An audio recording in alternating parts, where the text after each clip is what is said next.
This is Acts 1 and verse 6. When they therefore were come together, they asked of him, saying, Lord, would thou at this time restore again the kingdom to Israel? So the disciples was asking Yahushua, they said, are you going to save us right now? Are you going to save us now? Are you going to restore the kingdom of Israel now? Yeah, Salakia.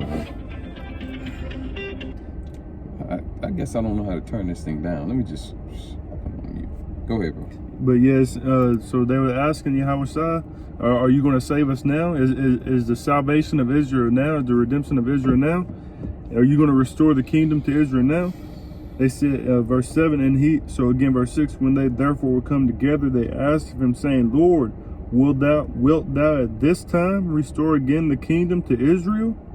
And he said unto them, it is not for you to know the times or the seasons which the Father has put in his own power. So, at that time, it wasn't that time for the nation of Israel, to be saved, for the kingdom to be restored back unto us.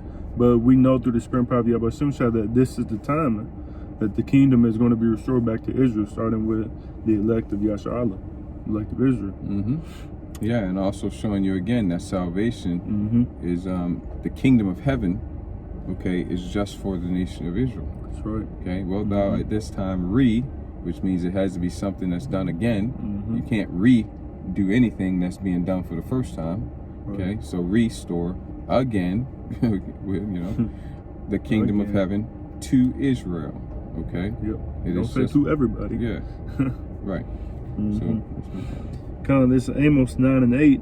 Behold, the eyes of the Lord power are upon the sinful kingdom. Right, which originally this is talking about wicked Israelites, the wicked of our people doing wickedly. Okay, all right, but today it applies to. Now you can still also, kind of apply it to those of our people who are wicked today, particularly, those that are, in the truth, those that are of the circumcision, and those that are outside of the truth, that are Israelites, that are the uncircumcision. But it's today it most applicably, most applies or is most applicable to Babylon the Great, which is America. Okay, all right, the sinful kingdom, which as we always like to point out, the sinful kingdom is where you will find Sin City. Yep. Sin City would be located in the sinful kingdom because that only makes sense. Yep. You're not going to have Sin City be outside of the sinful kingdom, man. So where is Sin Kingdom or the sinful kingdom? Well, find Sin City, and wherever Sin City is located, that's the sinful kingdom. So Sin City's here in Babylon the Great, which is America, man.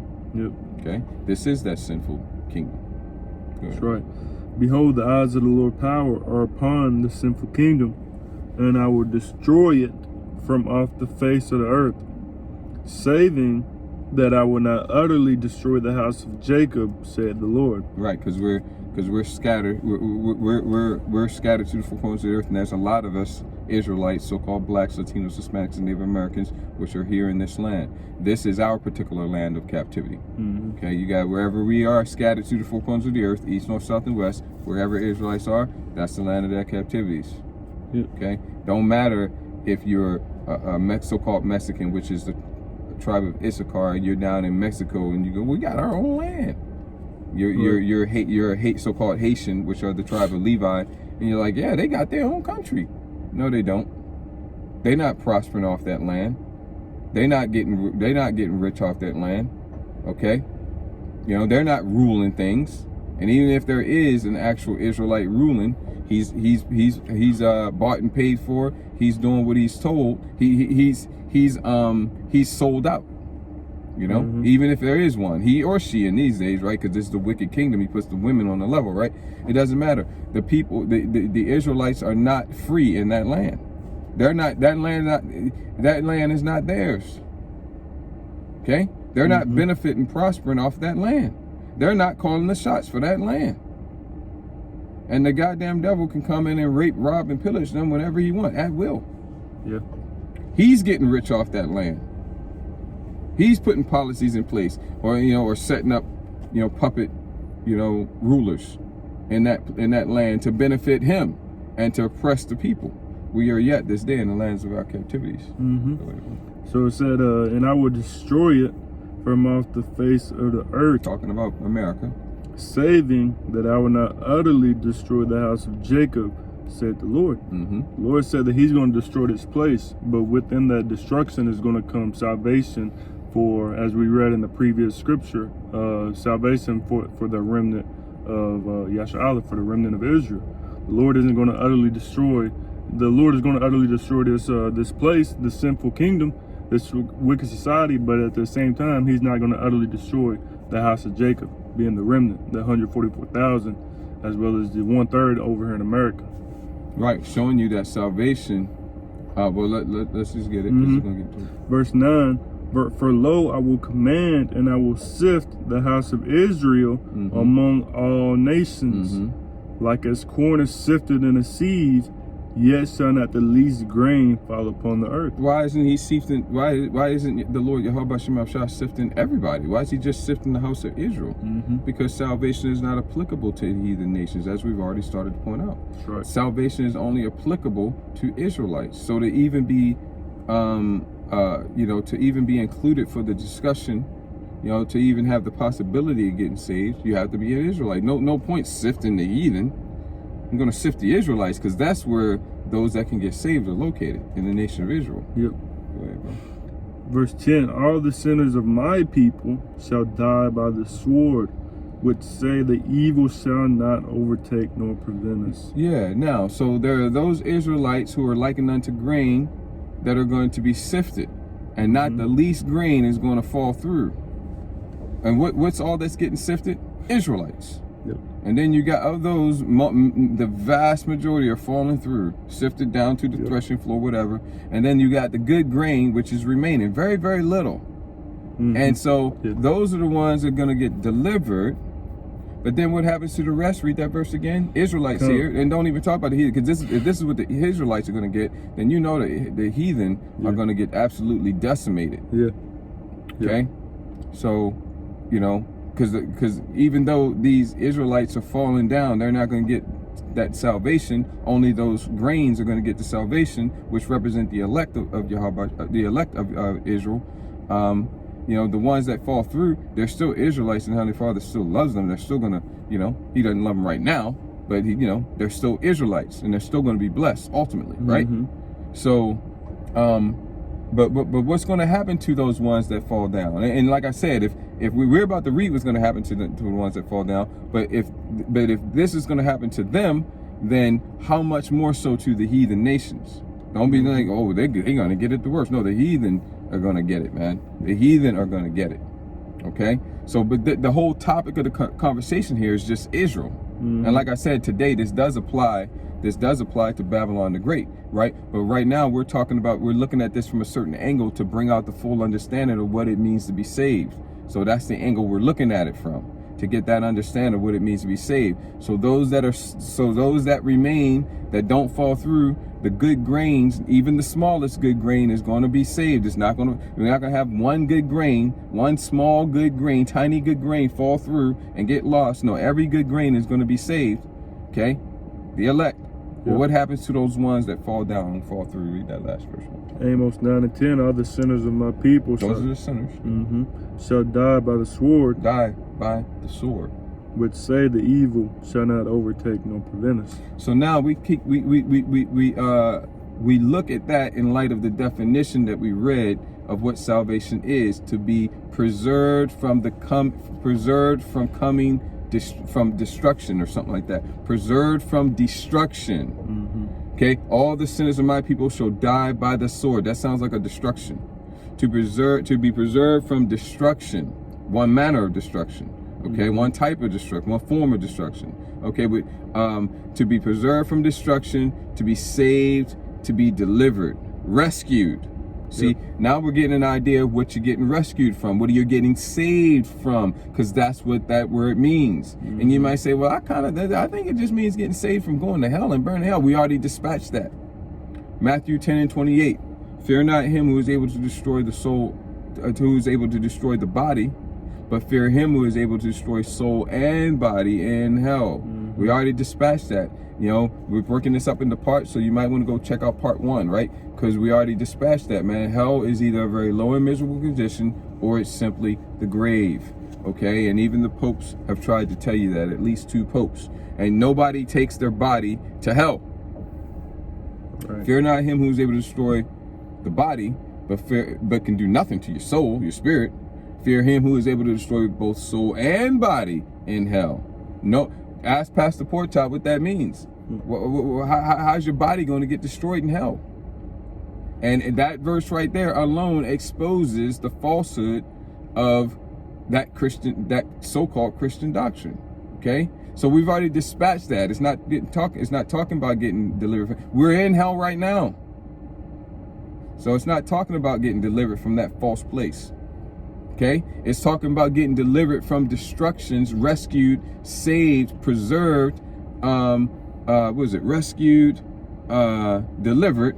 Yeah, from destruction, like we just read. That's one of the destructions. To be preserved from, to be preserved from the coming destruction. Yeah, and that's one manner or form or type of destruction that we need salvation from. The sword.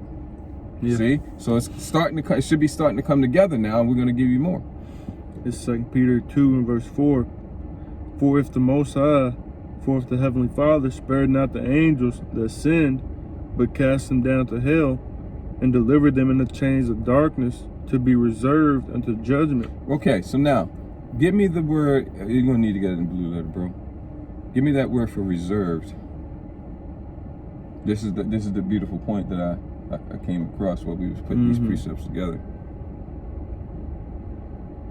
Okay, what does it mean? Who are these angels, all right, that sinned? Okay, is it talking about like the angels that are up in heaven standing before the throne and some of them sinned? No, man, that's not possible. Okay, they delight to do the will of the Lord Yahweh Shema Shah. The angels never go off, and that includes Satan, that includes the demons. Read 1 Kings 22. Read Job chapter 1 and Job chapter 2. I thought Satan was kicked out of heaven. What's he doing up in there in a council with the son, presenting himself with the sons of God? He ain't no son of God. How's that happen? You know, why did God allow this disorder in before his throne? Isn't he all powerful? Why did he let that happen? I wouldn't have let that happen if I was God. Man, everything you don't understand. Everything is perfect up there. Yep. Satan showed up because he's supposed to be there because he is a son of God. And he was reporting because that's what he's supposed to do. He's doing what he's supposed to. Satan always does what he's supposed to do. He ain't rebelling. Okay? So who are these angels then? Well, we're going to get into that. Okay? You got that word for reserve, bro? Yep, it says to attend to carefully. To attend to carefully. Go ahead. Take care of. Take care of. So, see, this isn't fitting what you thought that verse was talking about. To attend to carefully, take care of. Keep going. To guard. Guard. To keep. To keep. One in the state in which he is. Yeah, so in other words, this is the position you in. Hence the term chains. Okay. To observe, to preserve. Preserve. Okay. So these angels are kept in their state, whatever state it is. They're preserved. They're guarded. They're, what else did it say? They're attended to carefully. They're taken care of. Yep. To take care of something. Okay. All right. So, and that's until the day of judgment. Okay. Yep. So these angels, man, are actually the Alahayim, which you read about in Genesis chapter 1. Okay. All right. The powers, the divine ones, the rulers, the judges, angels. However, these are not angels like you would think about in the angelic host that come down here and they do whatever and then they go back up and all that. These are angels that are actually in fleshly bodies. Like these. These angels are actually men. Angels in fleshly bodies. The elect men of the nation of Israel. And we're kept in this state. The chains of darkness are these bodies. We are those angels in fleshly bodies, the elect Israelite men. And then, to a greater, on a larger scale, all Israelite men. Yeah. Okay, but most applicable right now, the elect Israelite men. Yahweh Razak would be counted amongst that number, the Alahayim. We are those angels in fleshly bodies, which are the chains of darkness. The chains of darkness are these bodies. And we're kept in this state. We can't get out of this state. We can't break free of these chains and exercise any of that angelic power that is locked and held down in these chains. That's right. That's the reason why it says in 1 John chapter 3, verse 1 and 2, specifically 2 is the point that I'm getting at right now. You know, when it doth not yet appear what we shall be. For when he doth appear, we shall be like him. Yeah. Because right now we don't look like angels in fleshly body. We just look like any other men. All these other heathen nations, they're just men. Read Psalms chapter 9, the last few verses. They're just regular men. We're not just regular men. We are angels, angelic powers, locked down and trapped down in these fleshly bodies, living just like regular men. Read Psalms 82, specifically 6 and 7. Okay, these angels here reserved, kept to, preserved, kept safe, kept in the current state until the judgment time, the time of judgment, when we're going to be glorified. These chains are going to fall off, and we're going to be returned to our pure angelic state. And angelic forces in glorified bodies. That's what that's getting at. But that's not the topic of this lesson. Just to get that understanding, let's continue on. Because you know we got to be saved from these fleshly bodies, man. We got like, cause you know we're subject to grow old, to die, man. You know we're going to be saved from that mortality, from this corruptible body, and we're going to receive that incorruptible body, that immortal body, man. So you know we got to be safe from ourselves as well, from this body. From these bodies, these bodies bring a whole host of vulnerabilities. Okay, we're vulnerable just like any other men. I won't say any other men. We're vulnerable just like regular men. You know, it's like from that Aladdin movie that came out in Disney some years back, a couple decades back, man. You know, which I saw Folly, of course. But he was like, you had this all-powerful genie, but he was trapped in this little itty-bitty space. You know, but he could come out and still do his power. But that's what we are. We're angelic powers trapped in these bodies, and we're locked down. We can't do a goddamn thing with none of that power. All that power is turned practically. You get little sparks and little this, little that, but practically all that power is turned off. You know, and we're living just like regular men. And again, that's what Psalms 82 is talking about, and also Psalms chapter 9, other precepts as well. That's right.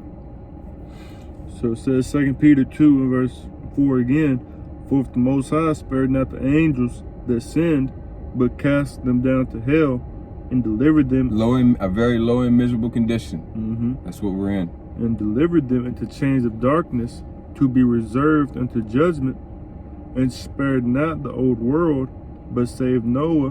But let's read it again. And spared not the old world, but saved Noah, the eighth person. But saved, past tense, Noah, the eighth person. What's the context here? Keep going on. A preacher of righteousness, bringing in the flood upon the world of the ungodly. So that's what he was saved from. So the reason why salvation is being spoken of in the past tense here is because Noah was saved. In other words, he was brought through that destruction. He was kept from that destruction. The destruction was now in the rear view and diminishing, and he was on the other side with clear skies, clear sailing ahead, you know.